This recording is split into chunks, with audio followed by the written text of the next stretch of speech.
Hello, magandang gabi sa inyo lahat. So ito yung pag-uusapan natin, yung isang video na in-skip natin kaninang umaga. Yung pinagmamalaki niya na yung nanang niya daw ay nagsalita daw sa korte. Totoo naman yun. So play natin to, no, tong video na to. So tinayuan ako ng nanay ko sa korte. Yung bambasher ko may naipakitang nanay, wala. Oh, sabi ni Patawa ka, nagbigay ng $20 bago. Ayan oh. Sabi ni Patawa ka, regards mo kay Nanay Remy mo. Mahal ko lahat ng nanay kasi mahal na mahal ko ang mama ko. Kaya mahalin mo mama mo para sa kanya itong palipad ko. Naks naman. Oh, may nagbigay para daw sa'yo, $20. Ayan, si Patawa ka. Salamat daw. Oo. Aba, Patawa ka, alam mo, ako, meron akong ina na tumatayo sa akin. Ang nanay ko, hindi pinakialaman ng buhay namin. Yung isang anak niya nasa Australia, yung isang anak niya negosyante, yung isang anak niya magsusuperintendent na ng DepEd. Ako yung panganay. Ni minsan siya nakialam sa akin. Ni minsan din na kailan pinagmumura mo nga eh. Regarding kay Pastor Jam, di ba? Napakabuti ng aking ina. Pero nung dumating yung araw na isa amin isa nagigipit at kinu-question ang pagkatao namin, nakahandang tumayo sa korte ang kami nila. So tinayuan ako ng nanay ko sa korte. Yung bambasher ko may naipakitang nanay, wala. So pinagmamalaki niya yun, ano, yung tinayuan siya ng nanay niya sa korte. Actually nga yung pagtayo ng nanay mo sa'yo nakasama eh. Kasi di ba nag-present kayo ng tao ng PSA si Peñaranda na ine-explain na legit yung birth certificate mo. Tapos yung nanay mo naman ang sinabi, kinonfirm na ikaw ay niregister sa Bulacan-Bulacan. Di ba nilalaban niyo yung Tarangan Samar? Ang tinindigan ng nanay mo, yung birth certificate sa sa Bulacan-Bulacan. O panoorin natin yung most of you siguro hindi pinanood ito eh kasi boring kasi ito kasi puro salitaan ito. Pero ito ay ini-explain yung nangyari do sa korte nung anti-Elias or illegal use of Elias case mo. So pakinggan natin to ha. Ito yung video ko na Norman Mangusin pangalan mo ayon sa korte. Kaming dalawa ni Irvlaga nag-explain dito eh. So sinasabi dito, Remedios Mangusin, the mother of the accused, ang pagkikwentuhin ko na kami do sa video na to ha. Aalis muna ako dito sa eksena. Dito muna ako sa babambaba at magmumute muna ako. Pakinggan nyo muna to ha. Sa part, questionable na sa part na yan. So, ngayon, ito, pakinggan natin yung testimony ni Nanang Remy. No? Pakinggan natin yung testimony ni Nanang Remy. Okay. Was not yet being forwarded to the PSA. Eto na, Remedios Mangusin. Sino yung humihilig? Apilan. May humihilig ka dito sa video, no? Oo. Video nila yan, di ba? Oh, video nila yan. Oh, yes. So, tuloy. Ito na yung yung pinagmamalaki ni FLM na testimonya daw ni Nanang Remy. That during basahin mo limon. During the childhood span, he was known in their place as Lorenzo. Yun ang talagang pagkakakilala sa akin. Lorenzo, Enzo. Hindi ko alam kung bakit binibigyan niya na importansya yung part na yan. Oo nga, no? So, hindi naman yan yung issue. Ang issue dyan, siya ba si Norman? Ang issue dyan, siya ba si FLM? May FLM ba talaga? Yun ang issue. No, ginamit niya ba yung pangalan niya in violation ng CA 142? Okay, so tuloy natin. In Bulacan. After she gave birth to Francis Leo, Dr. Pacifico Iman. Parang wait lang ha, i-rewind mo nga, may in-skip na naman siya eh. Sige. Okay. Doon sa may Remedios, the mother of the accused. Pacific. Okay, wait lang. In Bulacan. That during Mangusin, the mother of the accused, Apilan, testified that during basahin mo limon. During the childhood span, he was known in their place as Lorenzo. Yun ang talagang pagkakakilala sa akin. Lorenzo, Enzo.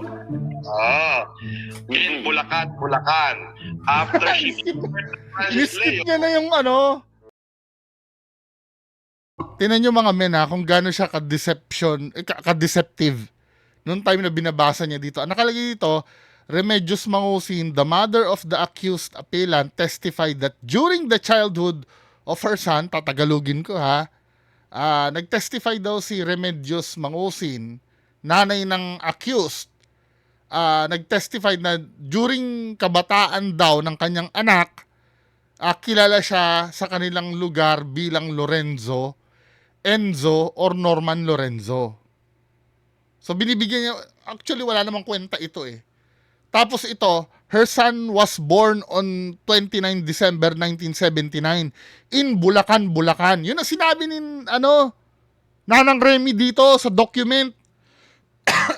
Ito ay galing sa korte, pero hindi binabasa ni FLM ito na her son was born on 29 kasi nga do sa bagong birth certificate niya, ano ang birthday niya? December 29, 1979, hindi September. Kung mapapansin nyo dito sa reaction namin, ini-skip ni FLM ito. Oh, pagpatuloy natin. Diba? In-skip nyo yung part na her son was born September 29, 1979 na magko-conflict do sa birth certificate. O, tuloy na. Ipakita natin dito yung birth certificate na yung birth certificate na tawag dito. Ito, babasahin naman yung yung testimonya nung taga PSA na ni-recruit nila. Si anong name nito? Dali lang ha. Tawag doon? Yung birth Ayan, certificate na sinabi ni Peñaranda. Si Peñaranda naman, ito yung taga PSA. O, pakinggan natin. Kanina, ito Peñaranda. Sabi dito, yung birth certificate daw na naka-record sa kanya ay December 29, 1979. Pinanganak nung mismong araw. Date of birth, December 29, 1979.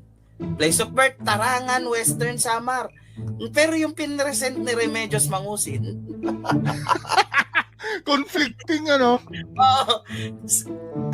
September 29, 1979. Sa Bulacan. In Bulacan, Bulacan. So itong kinuha nyo sa na witness galing PSA, I don't know, ayoko naman sabihin binayaran nyo yan, pero di ko alam ha. Yung kinuha nyong taga Philippine Statistics Authority, o baka sinubpi na lang ito para whatever hindi ko alam kung paano. Pero taga PSA ang nagsabi, since nasa record nila yon, ulitin natin ha. Ang nakalagay kasi dito, wait lang. Birth certificate daw na naka-record sa kanya. Yung naka-record daw do sa PSA, yung 29 December 1979. Ang name of child, Francis Leo Marcos. Sex, male. Date of birth, December 29, 1979. Place of birth, Tarangan, Western Samar. Diba? Name of mother, Remedios Baking Antonio. Citizenship of mother, Filipino. Name of Pacifico, blah blah blah. Dito pa nga lang, nag-aaway na silang dalawa ni Nanang Remy ng sinabi nung taga PSA at si Nanang Remy. Tapos ipagmamalaki mo, tinindigan ka. Mali nga yung pagtindig sa'yo eh. Hindi nagmamatch dun sa pinagawa nyo dun sa Tarangan, Western Samar. Ang inamin pa rin ng nanay mo ay December, nung mismong araw. Date of birth, December 29, 1979. Place of birth, Tarangan, Western Samar. Pero yung pinresent ni Remedios Mangusin, di ba? Yung pinresent ni Remedios Mangusin na pinagmamalaki mo na tinindigan niya, ang birthday mo, September 29, 1979, at sa Bulacan, Bulacan. Tapos ipagmamalaki mo, tinindigan. Totoo nga naman, tinindigan ka ng nanay mo sa katotohanan.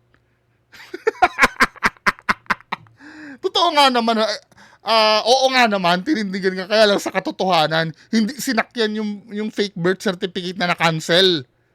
Conflicting, ano? Oo. S- September 29, 1979. Sa Bulacan, Bulacan. Yung Bulacan. Oo. No, after she gave birth to Francis Leo Marcos, okay, sige, tayo sila yung magbasa, no? Doktor Pacifico E. Marcos. Oh, yan. Okay, ang nag-register daw. Sige. Ang nag-register daw ay si Pacifico mismo.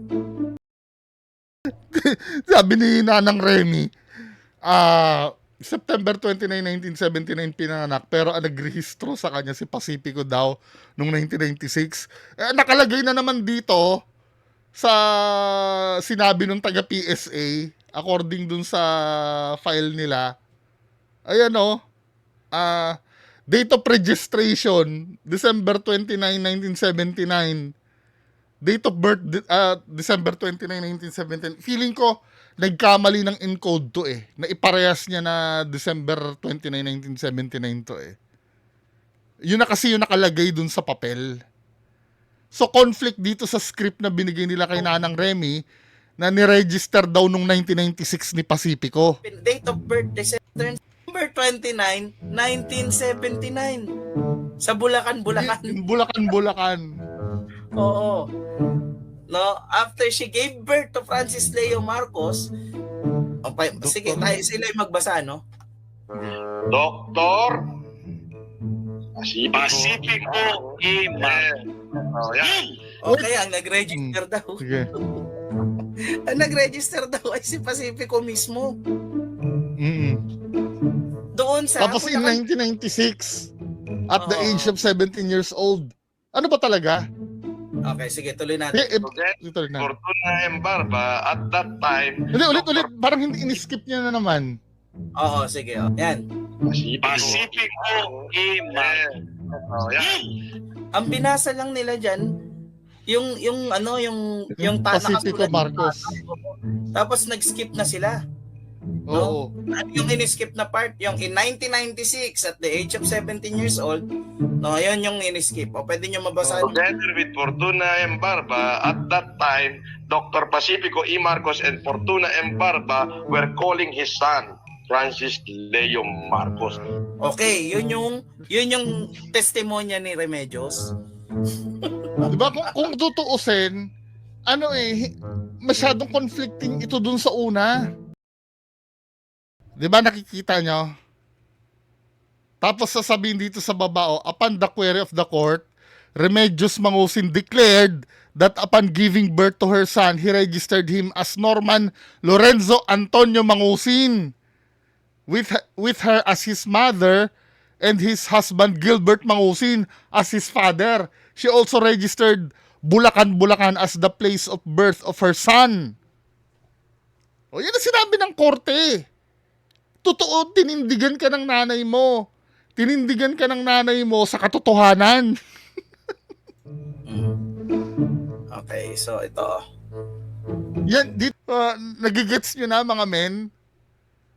Kaya sinasabi niya tinindigan daw ng nanay niya, tinindigan daw siya ng ng nanay niya sa pagkatao niya. Totoo naman yun. Tinindigan ka ng nanay mo sa katotohanan. Hindi nasakyan ng nanay yung script na ginawa nyo. Habang dinidepensa mo yung birth certificate mo as Francis Leo Marcos, yan ang hindi naiintindihan ng mga supporters mo. Naghain kayo ng dalawang or nag-ahain ng dalawang witness na binabasag ni Nanang Remy. Kaya ang pinaniwalaan ng korte yung testimonya talaga ni Nanang Remy na ikaw si Norman Mangusin. Na ang tatay ay si Gilbert Mangusin. Sa Bulacan pinanganak. Kung gusto nyong tutulan ito, ito ay ready naman ako scrutinize nyo. Ito yung title ng video. Norman Mangusin, pangalan mo ayon sa korte. Kung ano yung binabasa ni Kulaong dyan o ni FLM, yan din yung documents na dala-dala namin. Ang kaibahan nga lang, pag binabasa ni FLM, may mga ini-skip siya dyan. na ayaw niyang malaman nyo. Nakukuha nyo na o hindi pa. Ganyan kayo paikot-ikutin. Tapos ang sasabihin niya, yan na sa ano ko. Bakit? Nakita nyo na ba yung testimonya ni Nanang Remy? Kung papanoorin nyo nga naman ito, no, na parang ang lumalabas talaga, ang galing-galing ni Nanang Remy na naipagtanggol na FLM siya. Where in fact, sabi kasi dito, Iwan ako ng nanay ko sa korte. Yung bambasher ko may naipakitang nanay. ano sabi dito? Yung patawa ka. Ano to nang? Taga-US to. Ayan, nagbigay siya ng nasa Australia. Siya ng in peso, 1,000. Niya, regards mo ko kay nanay mo para sa kanya itong palipad ko. Thank you, patawa ka. God bless you. Are you bot? O hindi pinakialaman ng buhay namin. Yung isang anak niya nasa Australia, yung isang anak niya negosyante, yung isang anak niya magsusuperintendent na ng DepEd. Ako yung panganay. Ni minsan hindi siya nakialam sa akin. Napakabuti ng aking ina. Pero nung dumating yung araw na isa amin isa nagigipit at kinu-question ang pagkatao namin, nakahandang tumayo sa korte ang kami nila. So tinayuan ako ng nanay ko sa korte. Yung bambasher ko, Tinayuan ka talaga sa katotohanan. Kaya saludo kay Nanang Remy. Nang dahil kay Nanang Remy, nalaman na fake ang birth certificate ni Tito Norman Mangusin. Magandang gabi sa inyo lahat. Bye-bye.